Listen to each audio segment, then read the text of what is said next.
نحمدہ ونصلی ونسلم علی رسولہ الکریم بسم اللہ الرحمن الرحیم اللہم صلی علی سیدنا محمد وعلی آل سیدنا محمد وبارک وسلم۔ اس دنیا میں جو انسان ہیں ان انسانوں میں سے کوئی ایک بھی ایسا نہیں ہے جو کامیاب نہ ہونا چاہتا ہو۔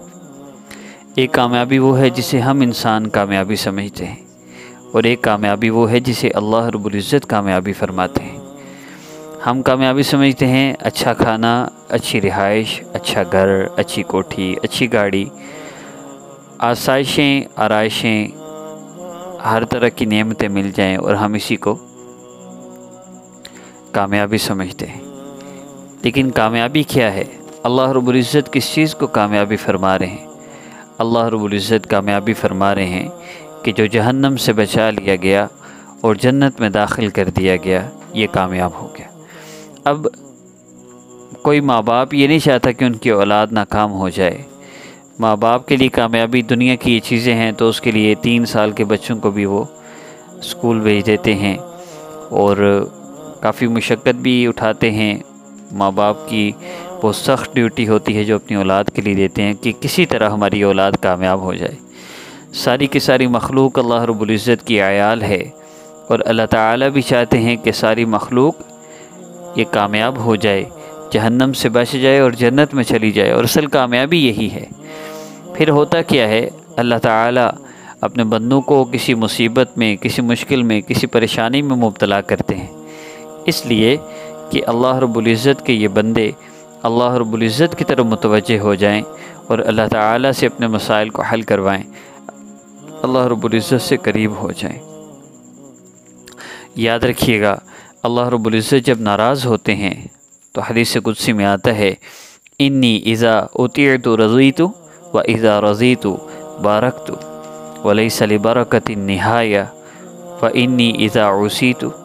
اللہ رب العزت فرماتے ہیں کہ بے شک جب میری فرما برداری کی جاتی ہے تو میں راضی ہوتا ہوں، و اذا رضیت، اور جب میں راضی ہوتا ہوں، بارکت، تو برکت عطا کرتا ہوں، ولیس لبرکۃ النہایہ، اور میری طرف سے عطا کی جانے والی برکت کی کوئی انتہا نہیں۔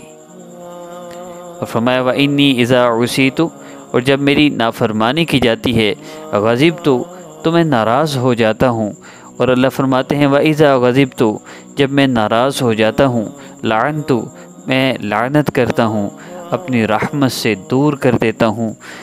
فرمایا میں لعنت برساتا ہوں، وَإِنَّ اللَّعْنَةَ تَبْلُغُ مِنِّي الْوُلْدَ السَّابِعَ۔ اللہ رب العزت فرماتے ہیں کہ جب میری طرف سے لعنت برستی ہے تو میری طرف سے برسائی جانے والی لعنت 7 پشتوں تک پہنچتی ہے۔ اسی طرح ایک روایت کا مفہوم یہ بھی ہے کہ میری طرف سے جب رضا ہوتی ہے تو میں برکتیں عطا فرماتا ہوں، اور یہ برکت 7 پشتوں تک اس برکت کے اثرات جاتے ہیں۔ ہم اللہ رب العزت کو ناراض کر کے سکون چاہتے ہیں، ہم چاہتے ہیں ہم نماز نہ پڑھیں، ہم چاہتے ہیں ہم 100% گناہوں کو بھی نہ چھوڑیں، ہم اپنی مرضی سے موبائل کا غلط استعمال بھی کرتے رہیں، گناہوں میں بھی پڑے رہیں، نہ غیبت کرتے ہوئے سوچیں کہ رک جاؤں، نہ چغلی کرتے ہوئے سوچیں کہ رک جاؤں، نہ کسی پر الزام اور بہتان لگاتے ہوئے سوچیں کہ رک جاؤں، نہ نظر کا غلط استعمال کرتے ہوئے سوچیں کہ رک جاؤں، اپنے آپ کو کسی طرح اللہ کی نافرمانی سے روک لوں، میرا اللہ مجھے دیکھ رہا ہے، میں یہ خیال اپنے دل میں بسا لوں۔ اگر میں یہ نہیں کرتا تو اللہ رب العزت بھی فرما رہے ہیں میرے بندے، تو ایک بچہ بھی دیکھ رہا ہو تو گناہ نہیں کرتا، اور میں رب تمہیں دیکھتا ہوں اور تم گناہ کرتے ہو۔ پھر حدیث قدسی کا مفہوم ہے، اللہ فرماتے ہیں کیا تیری نظر میں میری حیثیت ایک بچے سے بھی کم ہے کہ بچے کے سامنے تو گناہ نہیں کرتا اور میرے سامنے تو گناہ کرتا ہے۔ آج ہم گناہوں میں اپنے آپ کو آج اپنے گریبان میں جھانک کر دیکھیے، کیا ہماری زندگی ایسی ہے کہ ہم اللہ پاک کے سامنے پیش ہو سکتے ہیں؟ کیا ہماری زندگی ایسی ہے کہ ہم موت کے لیے تیار ہیں؟ کیا ہم میں سے کوئی ایسا ہے جو کہہ سکتا ہو کہ اللہ میں تیار ہوں، میں نے اپنی تیاری مکمل کر لی ہے، اب آپ جب چاہے مجھے بلا لیجئے؟ ایسی زندگی اگر کوئی گزارتا ہو، اس کو وظیفے نہیں کرنے پڑتے، اس کو یہاں وظائف تلاش نہیں کرنے پڑتے۔ آپ سب سے میری درخواست ہے، اگر تو آپ چاہتے ہیں کہ اللہ رب العزت آپ کی پریشانیوں کو دور کر دیں، آپ کو سکون عطا فرما دیں، تو اس کے لیے شرط ہے 100% گناہوں کو چھوڑنا۔ اگر آپ گناہوں کو نہیں چھوڑیں گے تو آج سے 10 سال بعد، آج سے 20 سال بعد، جب بھی آپ میری اس ویڈیو کو سن رہے ہیں، آج سے 20 سال بعد بھی اس ویڈیو کو سن لیجئے گا، میں یہی عرض کروں گا کہ آپ کا مسئلہ حل نہیں ہو سکتا۔ آپ کو اللہ رب العزت نے پریشان اس لیے کیا ہے، آپ کو مصیبت اور آزمائش میں اس لیے ڈالا ہے کہ آپ اللہ رب العزت کی طرف متوجہ ہو جائیں، اور پھر بھی آپ وظیفوں میں اور شارٹ کٹ وظیفوں میں کوئی راستہ ڈھونڈتے پھریں کہ میرا مسئلہ حل ہو جائے، مجھے نہ ہی نمازیں پڑھنی پڑیں، مجھے نہ ہی اللہ رب العزت کی بندگی اختیار کرنی پڑے، تو این خیال است و محال است و جنون، ناممکن سی بات ہے کہ آپ کے مسئلے حل ہو جائیں۔ خدا را گزارش ہے، زندگی مختصر سی ہے، چند لمحوں کی زندگی ہے، موت کسی وقت بھی آ سکتی ہے، ہماری آخرت کی کوئی تیاری نہیں، لیکن ہمارے تذکرے بھی تو نہیں۔ آخر ہم نے جہاں جانا ہے وہاں کی کوئی بات ہی کوئی نہیں، صبح ہوئی شام ہوئی، زندگی یوں ہی تمام ہوئی، ہماری زندگی دن رات گزرتے چلے جا رہے ہیں، ہمیں احساس ہی نہیں، اندازہ ہی نہیں کہ آخرت کی ہمیشہ کی زندگی کے لیے ہمارا آج کا دن کتنی بڑی نعمت تھا جس کو ہم نے ضائع کر دیا۔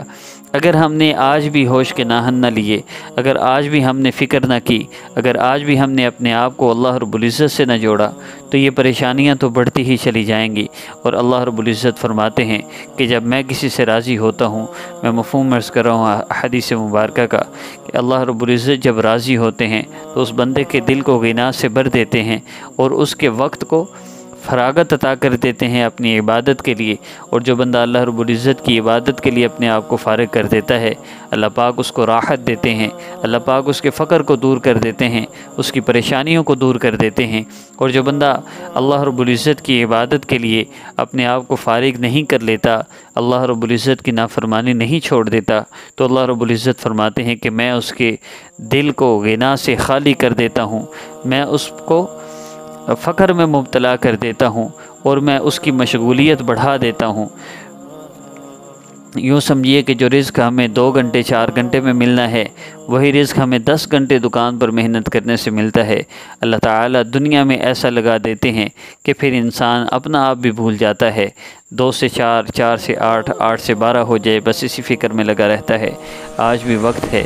اسلامک ہب آفیشیل اور آسان وظیفہ آفیشیل پر بہت محنت سے ویڈیوز بنائی جا رہی ہیں۔ مقصود میری اپنی ذات ہوتی ہے، میں اپنے آپ کو مخاطب کر کے یہ بات کر رہا ہوتا ہوں، لیکن یہ بات تو طے ہے۔ الحمدللہ جن لوگوں نے میری ان انسٹرکشنز کو فالو کیا ہے، اللہ پاک نے ان کے مسئلے حل فرمانے شروع کر دیے۔ جن لوگوں نے عمل کرنا شروع کر دیا، ان کے مسئلے حل ہونے شروع ہو گئے۔ الحمدللہ مستقل رپورٹس مل رہی ہیں۔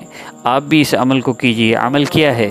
اللہ رب العزت کی جو عظمت اور بڑائی آپ نے سنی ہے، کم از کم 1 مرتبہ، زیادہ سے زیادہ 3 مرتبہ، یعنی ہمارا نیکسٹ وظیفہ اپلوڈ ہونے تک، نیکسٹ ویڈیو اپلوڈ ہونے تک آپ 1 مرتبہ کم از کم اور زیادہ سے زیادہ 3 مرتبہ آپ اللہ رب العزت کی اس عظمت اور بڑائی کو سنیں گے۔ اس کے بعد آپ نبی علیہ الصلوۃ والسلام کی حدیث مبارکہ پر عمل کرتے ہوئے اللہ رب العزت کی عظمت اور بڑائی کے بعد درود پاک پڑھیں گے، اور پھر آپ جو چاہیں اللہ سے مانگ لیں، آپ کو کوئی بھی مسئلہ حل ہوگا۔ یاد رکھیے گا، اللہ تعالیٰ کی یہ عظمت اور بڑائی سن کر آپ کا وہ یقین بن جائے گا کہ ایک وقت آئے گا آپ کو آپ کے مسئلے کے حل کے لیے لمبے وظیفے نہیں کرنے پڑیں گے، آپ دعا کے لیے ہاتھ اٹھائیں گے، اللہ تعالیٰ آپ کا مسئلہ حل فرما دیں گے۔ وہ یقین مطلوب ہے۔ نبی علیہ الصلوۃ والسلام نے صحابہ پر اس یقین کی محنت کی تھی، اس یقین کی محنت سے کیوں وہ عظمت اور اللہ رب العزت کی بڑائی کے بول ہر وقت بولا کرتے تھے۔ صحابہ دوسرے صحابہ سے فرمایا کرتے تھے اور ایمان لے آئیں، پھر وہ اللہ رب العزت کے آقا پاک صلی اللہ علیہ وسلم کے جنت جہنم کے تذکرے کرتے تھے۔ اس سے وہ ایمان ملا کہ حضرت علی رضی اللہ تعالیٰ عنہ فرمایا کرتے تھے کہ اگر جنت اور جہنم کو میرے سامنے بھی لے آیا جائے تو میرے ایمان میں 1 ذرہ برابر اضافہ نہیں ہوگا، کہ بن دیکھے ہی ایسا یقین ہو گیا تھا۔ تو ہمیں کیوں نہیں ہو سکتا؟ ہمیں بھی ہو سکتا ہے۔ وہ صحابہ تھے، نبی علیہ الصلوۃ والسلام کے صحبت یافتہ تھے، ہم ان کے برابر تو ان کے قدموں کی خاک کے برابر بھی نہیں، لیکن جو محنت انہوں نے کی ہے اسی محنت کو ہم کر کے وہی برکات اور وہی نعمتیں اور وہی یقین ضرور حاصل کر سکتے ہیں۔ انہوں نے عمل ہی اس لیے کیا کہ وہ ہمارے لیے مشعل راہ ہیں، اور نبی علیہ السلام نے فرما دیا کہ میرے صحابہ تمہارے لیے بہترین راستہ ہیں، جس راستے کو چاہو اپنا لو۔ اب آپ سب نے 100% گناہوں سے توبہ کرنی ہے۔ اللہ رب العزت کی اس عظمت اور بڑائی کی روزانہ کی ویڈیوز کو ہرگز نہیں چھوڑنا۔